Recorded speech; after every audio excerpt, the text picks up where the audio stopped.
Hi class, this is a Government 1010 lecture. This is Professor Taylor and I'm here with Michelle Macias, my guest speaker and partner on a lot of different political projects. And I'll introduce her just a little bit. Michelle is the Global Goodwill Ambassador for Mexico, and she's also a United Nations representative for Man Up Campaign and UNESCO Center for Peace, as well as the Chief Administrative Officer for Man Up Campaign. And I'll let you introduce yourself more, Michelle, if you want to talk a little bit about what it means to be the Global Goodwill Ambassador. I'm sure people are curious. Of course. Thank you so much for having me, Kirin. And hello, all. It's a pleasure to be able to connect with you in this way. As you know, my name is Michelle Macias, and I'm the Goodwill Ambassador for Mexico. And well, that title, what entitles, is that I work towards doing humanitarian work a lot inside Mexico and internationally. So what I advocate for is to really stop gender-based violence, and also like helping the refugees around the world. Um, and they assign me certain cases that I have to work with and solve and create a team. So that's what the title like really means, and the job description of the title per se.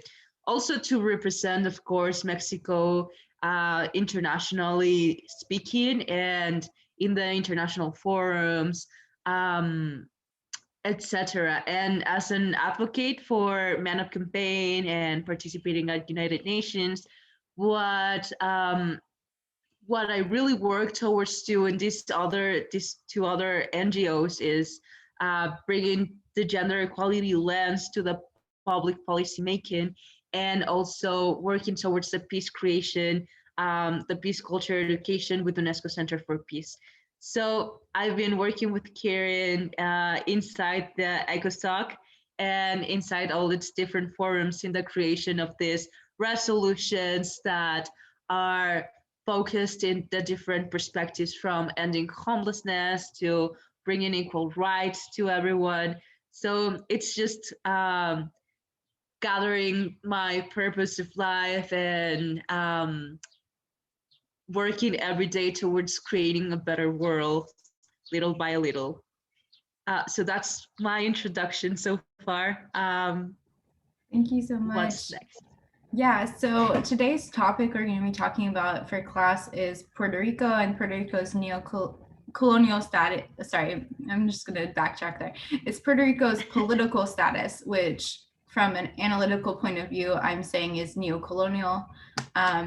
And given, given your expertise and your background, can you just talk a little bit about what you want to bring into the conversation in terms of the Mexican perspective and the gender lens on this topic?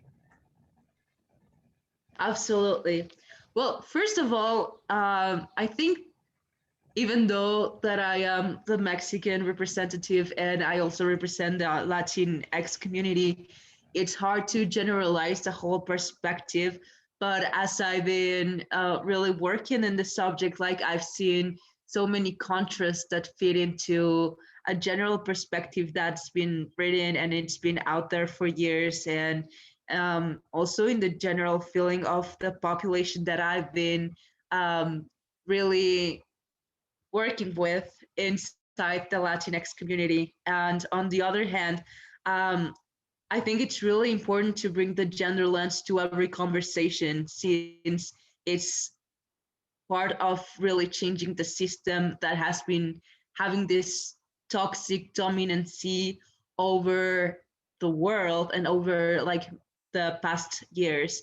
So it's trying to bring that to really shift the conversation into the solution um, based focus, right?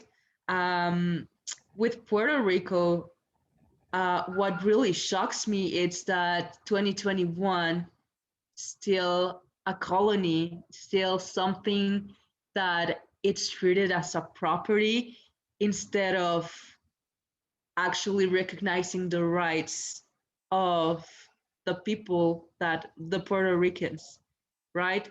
So it's incredible how we're living in a world that it's so communicated towards human rights and human rights solution, and uh, fighting towards climate change and advocating towards what's right. And we still have territories that are treated as colonies, or that are like subjected to neocolonialism and other economic dependency forms that are damaging the whole identity and also the lives of the people that are experiencing that. Thank you so much for that introduction to the topic. And I think what's important to say in terms of this topic is that though we're focusing on Puerto Rico today, the same discussion could be had about other United States territories such as American Samoa or Guam or Tibet, which is a colony of China. And there are several other examples around the world of small islands or other territories that have been subjugated to larger territories or larger countries and nation states rules and subjugation and political dominance. So I think you need to consider this conversation as one among many that are needed, and as one case study of kind of some bigger political factors and global systemic structures that we're talking about. And so I think what's important for us to do is go into the background and to explain Puerto Rico's status, because there was a survey a few years ago and it found out that only 1 in 4 Americans, so about 25%, actually know that Puerto Ricans are fellow American citizens.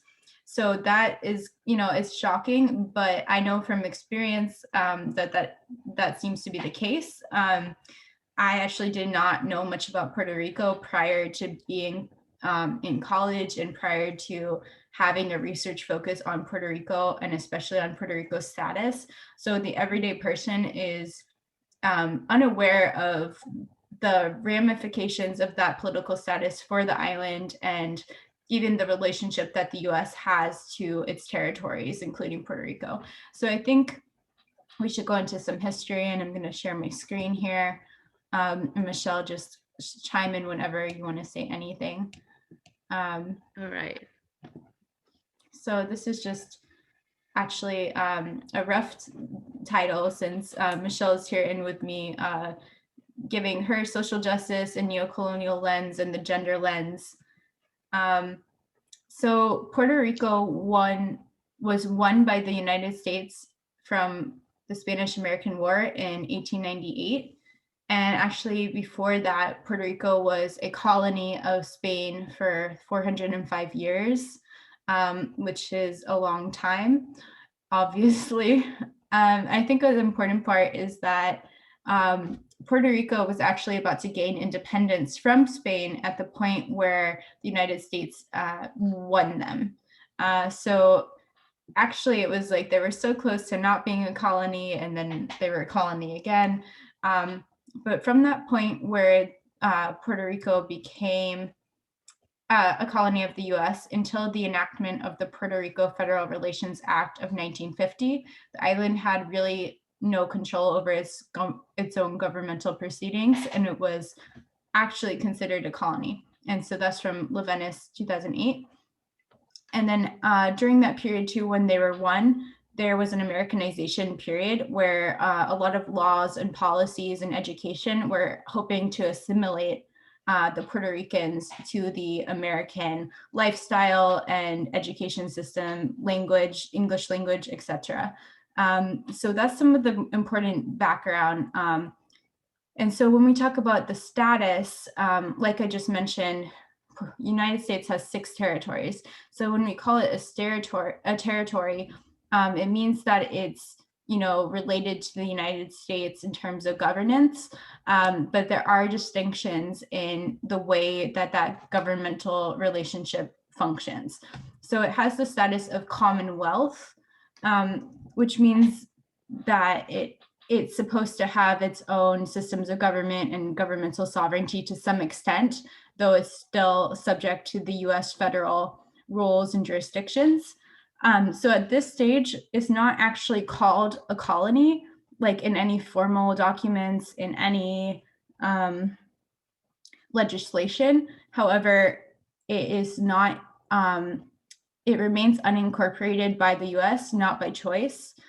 So that's something about the Puerto Rico that's very important, is that even though it's not called a colony, a lot of people, both Puerto Ricans and outsiders who are looking in with these lenses of social justice or neocolonialism are saying that this is a colony, even though it's not called a colony, because they do not have true sovereignty and they are still subject to the US in a way that they are not, as in meaning Puerto Rican citizens are not satisfied with. So we see a problem here, even in just the way that it's framed to the public and public understanding. So I think this might be important to read. Would you mind reading that, Michelle? While the US original adoption of Puerto Rico was undeniably absent of consent, since this time the opposite has been convenient to the public. This has particularly been a result of the status alteration to Commonwealth. The aforementioned Public Law 600 was what conferred the status to Puerto Rico. This was originally presented as the result of a vote, though as Lebanese 2018 notes, through what might be termed unlimited choice fallacy, since, for example, independence was not an offered option. Carr notes that at the time, critics of Commonwealth would argue that colonialism by consent is colonialism nevertheless. And here I just want to comment that, as like the last phrase mentioned, colonialism by consent is colonialism nevertheless. It's important to take into consideration what are the options, like what are the options being offered to these people, to this like territory, because if that's like the only option is being part of the Commonwealth and have the consent, then what is the consent on that? Because you just have like that option. There's no more. That's a great point. And I think it's really important to see that there's actually a timeline of the status, right? So as it says here, the original vote that happened to make Puerto Rico a Commonwealth, the option was let's say the option was Commonwealth or statehood, and Commonwealth was chosen, but independence was not an option. So anyone who wanted that option was not given that option. And you know, they had already chosen to become independent from Spain and then were taken by the US. So there's a lot in this timeline that's very upsetting, I guess, from lack of a better term right there. And even in the more recent times, in the 1960s and around that time, the end of the 20th century, the movement for independence was very large, but it was squashed by law enforcement that actually were known to criminalize people who were working for independence, even if that wasn't deserved. A very well-known person named Oscar Lopez Rivera was an independence leader who was wrongly prosecuted and was later pardoned by President Obama at the end of his second term as president in the US. So just to note that even the lack of voting for independence as an option right now, currently, that reflects the independence movement being minimized by US politics and US law enforcement and such, and also just this long history of just a difficult relationship. Abuse. Yeah. That's a better word. Thanks, Michelle. So let's talk about this part about it. The reason why, so this is going into like the international perspective a little bit more. The United Nations actually has a decolonization committee, and they classify the world's colonies. And Puerto Rico currently is not even listed as a colony by the United Nations because they have termed it to be self-governing. However, this is again, this is an illusion. They are not self-governing because they are subject to US federal legislation. And also they've had limitations imposed on their governance. So there's legislation such as the Jones Act. When we've heard a lot about the Puerto Rican debt crisis in the last probably 4 or 5 years, and that has led to the introduction of the fiscal control board called PROMESA. And the PROMESA was really, really, what's the word, opposed by a lot of Puerto Rican people who felt that that was not fair and encroaching upon their self-governance. And then there's also the point that the US claims Puerto Rico is internally self-governing, and that's now how they are classified at the UN. So basically, my judgment and my analysis is that that is an incorrect status from the United Nations for them to be considered self-governing, especially given the last few years. You also have at the United Nations something called special rapporteurs. And I think this is a really important thing for any government and politics student to know, that special rapporteurs are independent experts from the United Nations. So the former special rapporteur on human rights and extreme poverty was named Philip Alston, and he finished his term in 2020. But he says in this report he gives on the United States, in a country that likes to see itself as the oldest democracy in the world and a staunch defender of political rights on the international stage, more than 3 million people who live on the island have no power in their own capital. So going on. We also wanted to talk a little bit about their involvement in diplomacy, because if we're saying they're self-governing, there's ramifications of that for international relations, for foreign policy, and for interactions with other governments and such. So within CARICOM, which is a Caribbean community, they have observer status, which means they can't vote on anything, and it's more like an honorary participation than something that's influential. And the same thing is true on the Alliance of Small Island States. They're an observer there. So Michelle, do you want to make any comment on those few points? Well, I think it's complicated to really analyze how they are experiencing that of paying taxes and at the same time like not being recognized the full of the rights, and at the same time being this fiscal paradise for many people in the US. I've been like really doing some research on how their gentrification has been affecting Puerto Rico, and how since they are paying less in taxes because of the incomes and everything, every single factor, many of the US population have been buying territories inside Puerto Rico to build up like their mansions and these really eccentric houses right in the most right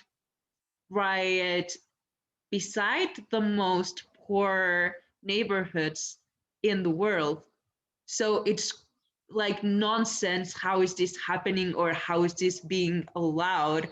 And how visible is that barrier?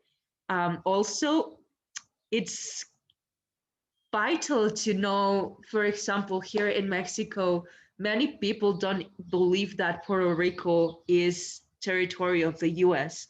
Many people see Puerto Rico as a country. And this is because of the same idea that when we got our independence back in the day, and all the Latin American countries moved with the same movement, with the same wave of independences, and we were under the Spaniard control, it was like the general belief that Puerto Rico was experiencing the same process, when it was a whole different process that brought to national identities to their territory. And um, I've been like really interviewing people here in Mexico, and they truly believe that it's their own country. And there's not that awareness of how it's been treated internationally and by the US, and how when it was born, when it was like colonialized again, um, the mission of that was geostrategically, geopolitically, of course, and also to function as a military base. Like that was one of the major functions. And imagine all that subjugation and violence building up into the national identity as someone that has been a victim of tremendous kinds of abuse, and how their choices are always cut off, cut off, cut off, and they're not able to participate as if their experiences or voices are of no value at all. And still, we see the influence of Puerto Rico around the world with the music industry, with the films, with that soft power that has been so strong that people in Latin America believe it's our own country. Wow, that's a really, really interesting topic to get into. And I think this is actually something that I've tried to explore in terms of the potentials for diplomacy and for Puerto Rico's success if it were to become independent. Part of that would be based on their common history to some extent and language with a lot of Latin America. So that's something that might be factors that would help Puerto Rico if they were to become independent. And we know that a lot of arguments are about small island states can't be successful if they're independent because they're so small and because their economies aren't large enough, they don't have enough agriculture. A lot of these arguments that actually stem from the colonial mentality that that has put a system in place where it's very difficult to succeed and to use your own resources. But it's possible that with that shared history, with that shared language, they could have better diplomatic relationships and trade relationships and such with Latin America. And that's just something that hasn't been explored as much because of their status and because of their relationship with the US. So I thank you for bringing that up. I think another important thing to get into is about the taxation without representation, because we know the United States history separating from the United Kingdom from the British rule was a lot to do about taxation without representation. And so Puerto Ricans are taxed by the United States and Puerto Rican governments, but they're prohibited from voting in US national elections, with the exception of if they move to the mainland US. So if you move away from your islands, you can then gain voting rights, which to me is very mind-boggling. And it also means that politicians can not focus as much on Puerto Rico because their constituency does not have as much influence on them. We also know that though we have honorary members of from Puerto Rico in Congress, again, this is more like the observer status of what they have in CARICOM and the Alliance for Small Island States, because their votes do not have any weight. So though they are part of Congress, their votes are not counted. So here I'm making the argument, without a status change, whether from Commonwealth or self-governing, the island's political subjugation and the consequent effects of this are likely to remain pervasive. So in clear language, these problems that the island is facing are going to continue until the status is challenged or addressed. And with that, sorry, I just wanted to point that we need to start calling things as they are. Like, they are experiencing being a colony. That's what they're experiencing right now.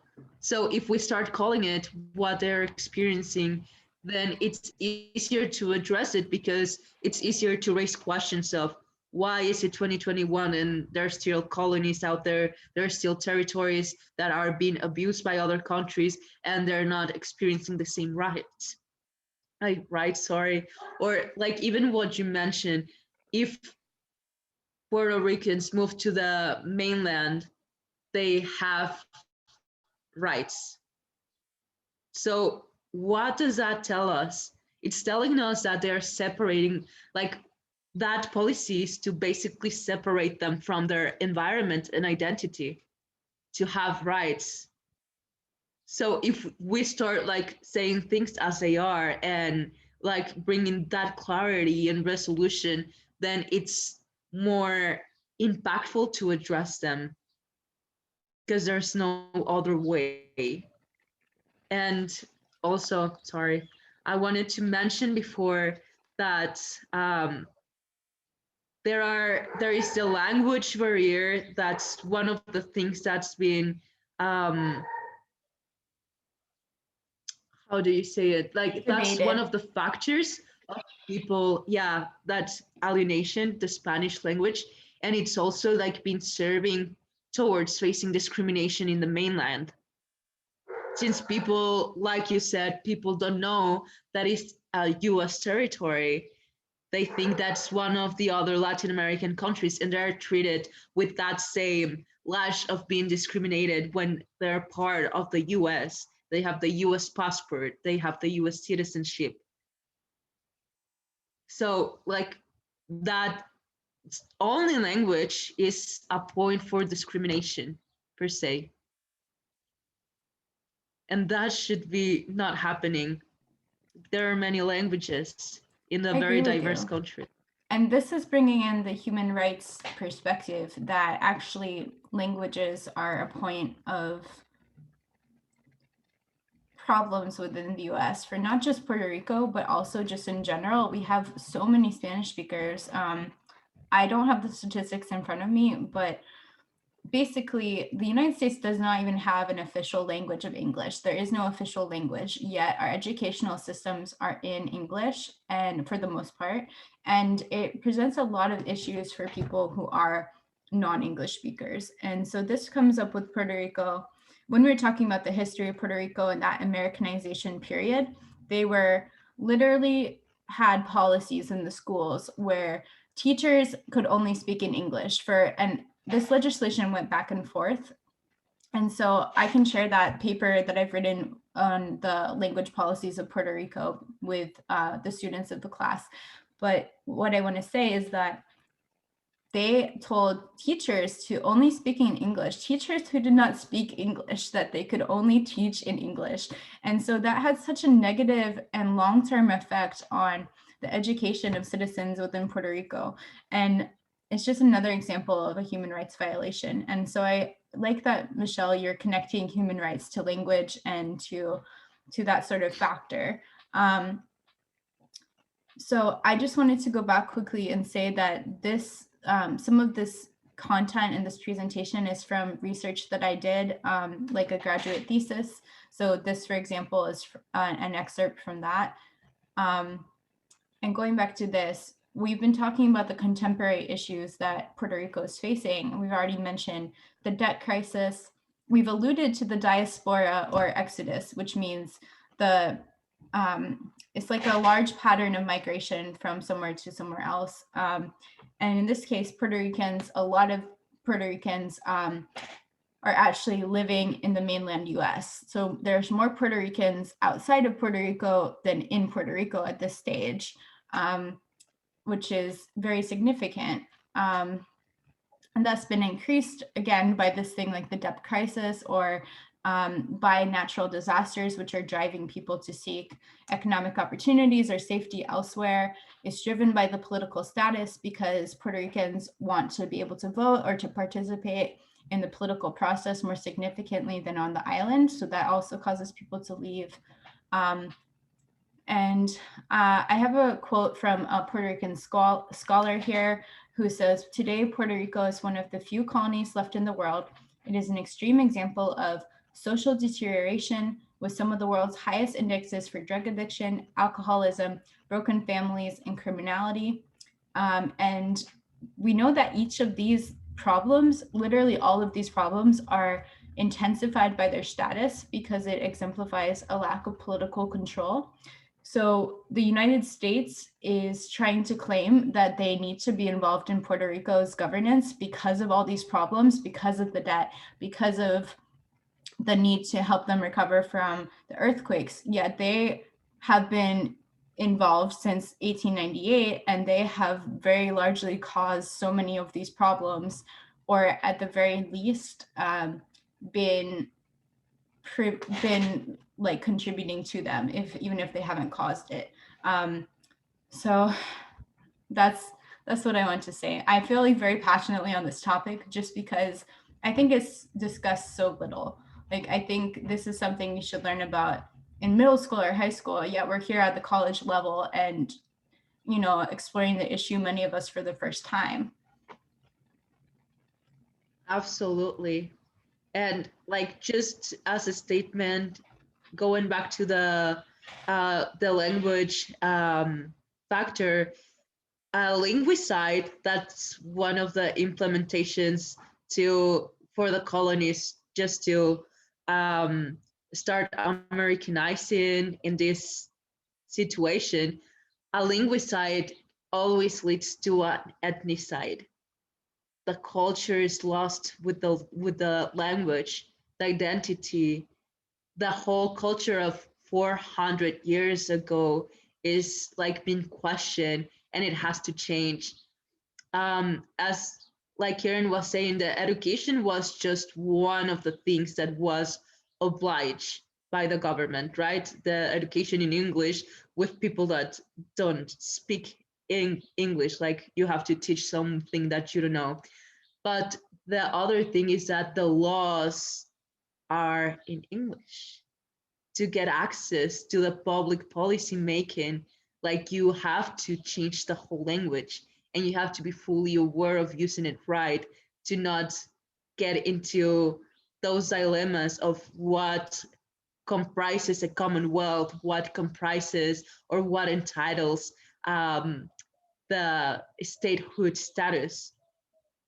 So that's like one of the other forms of pressure, of political pressure that's being implemented. And with this presentation, with this slide, um, there are many ways that the territory has been abused. As I was saying, it was a military base. So there are bombs in many villages that haven't been exploded. They're just there, frozen by the time. But sometimes they are being exploded just to not have them anymore there. So there have been many accidents of people stepping into the wrong place and just blowing up. Like, wow, what is happening here? Why are there bombs still there? And when they try to deactivate them, what they actually do is blow them up, and without like people near supposedly, but the chemicals stay in the land and contaminate the whole land from um, the mainland, well, from the land to the water to the air. So there has been like many studies of people in those areas developing cancer in metastasis state. And they have been tested from the hair that they have mercury, uranium, and many other chemicals that are just found in the bombs because they don't have an actual industry that's there polluting as well. So that's one of the main abuses, that there are still consequences nowadays. And the other thing is the agricultural system, how it was used as a territory. So they basically use the territory to plant coffee beans, tobacco, and all those things that you don't actually cattle. Yeah. And the traditions of connecting with the land and actually planting something that is going to nurture the population is something that needs to be taken back, and that needs to like and a space needs to be open there to give that territory back to the people to nurture themselves. And there's climate change, like there's plenty of consequences of being a colony, a territory that's been used and abused as pleased. Yeah, I think the military point is really important to talk about. This is just an article I want to highlight that talks about civilian exposure to carcinogens and cancer risks for people in Puerto Rican island. Specifically, Vieques has been in the news lately because there's such high rates of cancer proportionate to the population. And that was a military base. So here it also talks about Puerto Rico's invisible health crisis, some of the highest rates of sickness in the whole Caribbean. And the question, is the US Navy responsible? The answer is yes. And it's just like with the military, we're not actually getting into this deeply today, but the military, at least the United States military, very disproportionately contributes to pollution and to CO2 emissions. And so this is just another example of like Puerto Rico has not had a large say in the US military conquest, but the US military has drastically affected world affairs and the climate crisis. So it's just another example of being associated with something that they're not having control over. I want to go back to what is neocolonialism, since we are bringing up this word. And this is from Kwame Nkrumah, who was the first president of Ghana, and he was an independence leader for Ghana. But in 1965, he coined the term neocolonialism, and he says the essence of this is that the state that is subject to it has all the outward trappings of international sovereignty, but in reality, its economic system and thus its political policy is directed from outside. Foreign capital is used for the exploitation. So it looks as if it's self-governing, but in reality, its economy and its political policies are directed from outside. And it's like, in this case with the US, it seems so obvious because they are under federal policy of the US. And then also the United States has instituted a fiscal control board. So it's like, there's so many more explicit examples of how this can be termed neocolonialism. So wanted to talk about, again, this Puerto Rican voice. He says, Solis says, Puerto Rico has the right to self-determination and sovereignty as a people and as a nation. The United Nations affirmed this standing in numerous declarations seeking to end colonialism in the world. In the last 28 years, the independence movement in Puerto Rico has introduced numerous resolutions to the UN demanding its inalienable rights to independence. However, the United Nations, again, though it would have the power to address this issue, has basically taken Puerto Rico off the agenda and off the monitoring of the United Nations Decolonization Council. And I'm not sure actually when this quote is from, probably around 2015. So it's been longer than that this struggle has been happening, of course. And I just wanted to highlight this kind of common phrase that legality is a matter of power, not justice, because a lot of laws are perpetuating problems and abuse, as we're seeing with the relationship between Puerto Rico and the US. And now, Michelle, I want to see if you want to go a little bit more into the Latinx perspective and maybe tie it into climate change.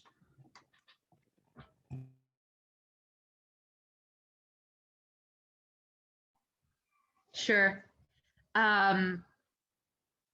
Well, one of the things that we've been discussing is how the historical trauma from repeating like language and ways to dominate the culture is something that we see nowadays, and historical context and how that has been affecting the collective consciousness of the population is something to really take into consideration to analyze this case, because not only it has been from the colony, from being the colony of Spain to becoming colony, or neocolonized by the US, and then being just US military base, and then being an experiment for the GMOs.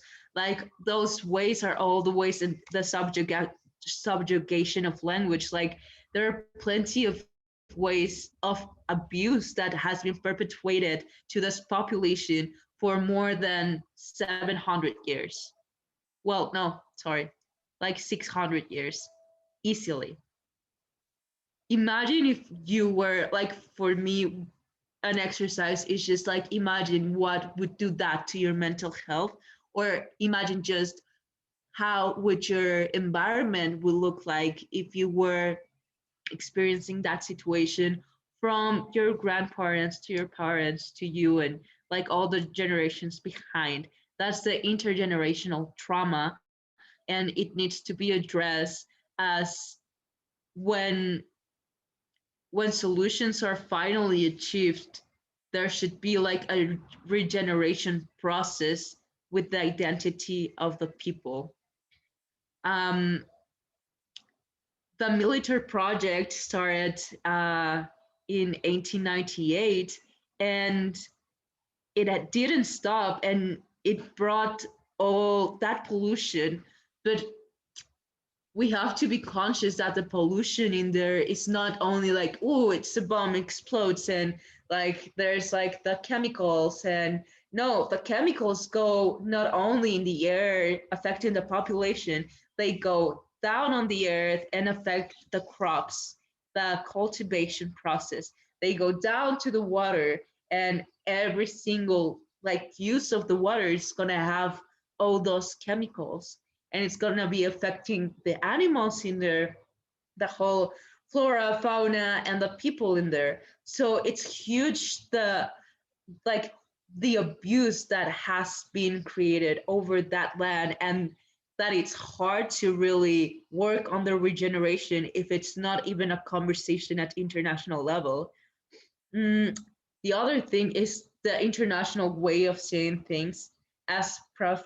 Taylor was mentioning, it was like they took off the agenda Puerto Rico, but we also need to be mindful of why. Who is doing this economical dependency strategy? Who is paying more to the United Nations? You know, who is like um, having that economical control over the international agenda, and why was taken off. So if you start asking those questions, then you're gonna have like that aha moment of, oh, that makes sense, but still needs to be addressed. Yeah, Sorry. like this was taken off the United Nations list of colonies by request of the United States. Like just think about that, by the request of the United States of America, not by request of Puerto Rico. And that to me is just, it totally undermines the power of this global institution to have change and to be the enforcer of good that it is supposedly intended to do. You know, Michelle and I both work with organizations that consult the United Nations, and we know to be critical of the structure that the UN has because of things like this. You know, we're still working within that and trying to make it the place we want it to be, but there is an element of understanding there are problematic systems that the United Nations perpetuates, and this is just a really clear example of that to me.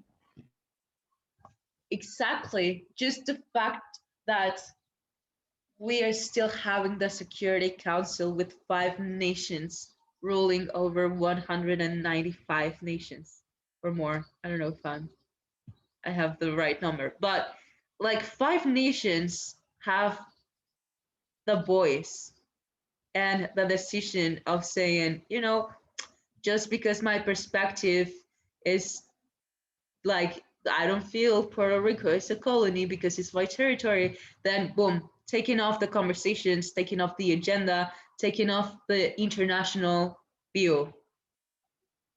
So here, as our role is to be critic of what is really going on, what is this global institution doing towards it, is one of the solutions is bringing in this topic as it is and bringing the topic to every conversation we have.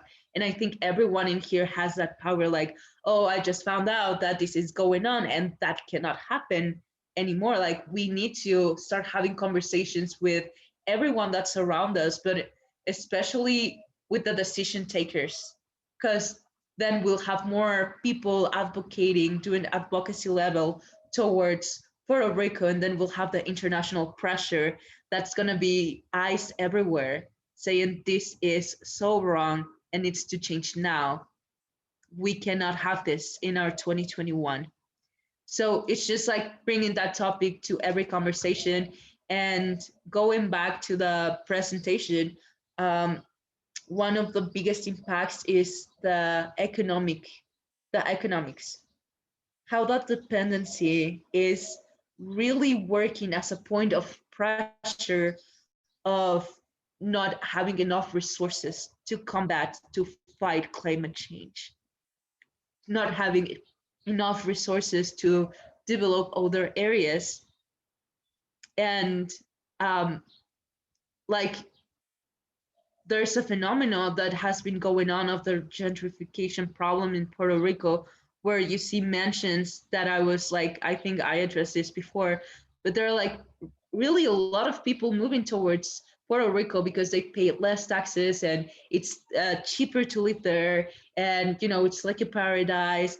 But how is that like money invested in creating that kind of a mansion, a Tony Stark mansion, but it's not invested on like really creating a safe environment and homes for everyone in there, or even in the crop system. So we see that pressure again of the global south being separated from the global north, and that core versus periphery theory playing again a role in here, playing again a role of voices, who gets to do what. um Two homes, two identities. Puerto Ricans are strangers into houses. And this is like, I wanted to bring this as the Latin America perspective, because we do, as Latin America, we do feel it as part of the family of Latin America. We have the culture, the language, um, the way to connect just between Latin Americans. Like, we have that check, and from the music to the way to speak, like everything is part of that intense familiarity connection. But still, they are living in this other country, they're part of this other country that's like the total antithesis of the Latin American culture. And we have those two identities playing part of them, as in sometimes there's like, okay, if you have to choose, if you have to be part of one, like this narrative that they are like being faced with, that they shouldn't be faced with. um Also, like the question of, is Puerto Rico really part of the US, or it's property of, because it's been treated as property, not as part of. um the other thing is just that the international community status, it's something that we need to question and keep questioning as till we have that focus of radical change. I agree And with just a you. question, yeah, like democracy for who? And I think that's one of the phrases, like it's part of one of the phrases that you were showing before, um, as in, U stands for democracy and liberty, but there's still 3 million people that don't have a voice. And you know what? It's not just 3 million people in the US. This is one example of a fault in our democracy, but there are many more. And I think, instead of having democracy as a buzzword, let's make it a reality. Let's make everyone included in political processes. And this is where the gender perspective comes in as well, because women really are marginalized from political participation. And you can see that in the formal statistics of having, I think, like 20% of our political representatives are women, and it might be a little bit more than that, like between 20 and 25, but that's just one example. And historical exclusion of groups from voting, the last group to gain voting rights was like in the 60s. So we're not so far away from that. We still have a lot of issues with like the prison system, and just to say that this is one topic among many when we're speaking about democracy. But as students of government and politics, it's important to have a critical lens of democracy, even if you believe in it and if you want to uphold it, so that we have a stronger system of democracy, right? We want democracy for everyone. Yes, and just to like note, going back to the gender lens, we need to have those lens to be actually inclusive of every single voice out there, from people experiencing not having rights to vote and being part of an abused territory, to people experiencing homelessness in the mainland, to women and girls experiencing domestic violence and not having access to the same opportunities and same salary, and experiencing that gender-based violence again. It's just like putting some lens to be radical inclusive, to bring every voice to the table and actually hear them out and include them in the nation, in the build of the nation and the build of the future that we all deserve. Because at the end, this is beneficial to everyone, from economical point of view to humanity point of view. Thank you for that. So I think we're reaching about 1 hour of talking at this point. So I think let's get a little bit into climate change, and maybe then we can wrap up and make sure that students and whoever's watching this video can have access to our PowerPoint as well. But this connection to climate change is important, just because, especially with Puerto Rico being within the Caribbean region, there is a disposition to certain natural disaster and climate events and climate change processes. So we want to talk a little bit about that, because that is a distinction in vulnerability that does affect the governance and should be a special consideration of policies and other things. So this is an example of a topic that is intersectional with the larger topic at hand. So Michelle, I see you have material here that you might want to talk about.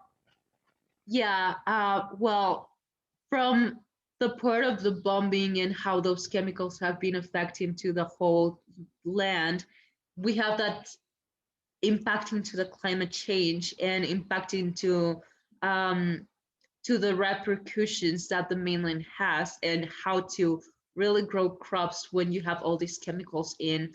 On the other hand, we need to be conscious of why is this happening, right?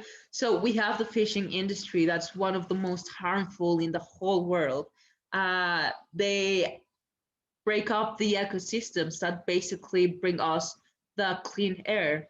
So without those ecosystems, there's an acidity to the water, to the oceans, that they don't just become warmer and they kill like the ecosystems in there because of the high temperatures and increasing temperatures, but they also become more acidic.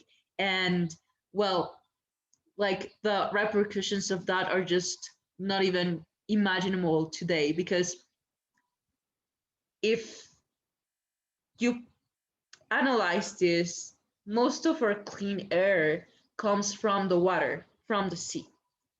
And so when you take off those ecosystems and that cleaning function stops working, like doesn't matter how many trees you plant, you're not gonna have enough to really clean the air and decrease the temperatures or counteract climate change as it is. We need corals, and corals can't exist with the levels of acidity and warmth that are rising up to the seas. So with that, like many industries are really harmful for the environment, but one of the most easy habits that we could change could we just stop eating fish, stop consuming from the seas, and leave them regenerate? The other thing is that um, we know how cattle has affected and how the plantations for cattle to thrive are really cutting off the forests.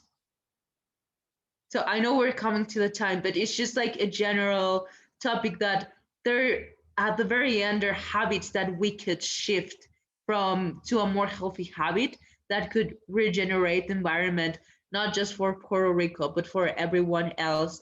And Puerto Rico, as it is, they're one of the lands that are experiencing climate change at its strongest, from hurricanes to the rising level of the coast, and it's really um, being harmful for the whole country per se. Mm, yeah, I think just to sum that up, I would end up with that. Thanks, Michelle. And I think I really like that you added in some personal actions that people can take, just because, you know, this sorts of topics, it starts to become very overwhelming. And I think just for any student watching, anyone else watching, just be aware that you can have an impact through your action. You know, it doesn't have to be, you don't have to view it as a small contribution. It's actually very significant. Even knowing about this information about Puerto Rico and spreading that is something very significant that Michelle mentioned earlier. And this is what Michelle says, let's start talking, make sure voices are heard, stories are seen, and that debates happen. Let's actually, you know, make sure that this is a topic that if it's not prioritized by the United Nations or United States, it's prioritized by us. And so it's going to keep coming up in our circles and in our work. And that's, for me, that's something that's significant. Yeah, absolutely. It's just being aware that we have power too as individuals, and we are very powerful with our own decisions, from starting the conversations that need to happen to changing habits. Like we do have a lot of power of decision making. It's true. And I think just because of the time, we should probably stop there. I know there's a lot of topics we could have got into, but I think we can make this PowerPoint available to everyone else. If you look further in the PowerPoint, it does talk a little bit about, it just shows some of the Puerto Rican political parties and explains a little bit of the Puerto Rican perspective on participation in Congress. And yeah, so I thank you so much, Michelle, for contributing to this conversation and for your commitment to making sure that Puerto Rico is discussed, and just even making sure that any discussion is inclusive of the gender lens. You know, you mentioned homelessness, which is a topic, a political topic that becomes relevant to almost any other issue. And also for helping us identify some solutions. Thank you. Thank you so much. And it's a pleasure to be here again. Thanks. Okay, I'm going to stop the recording.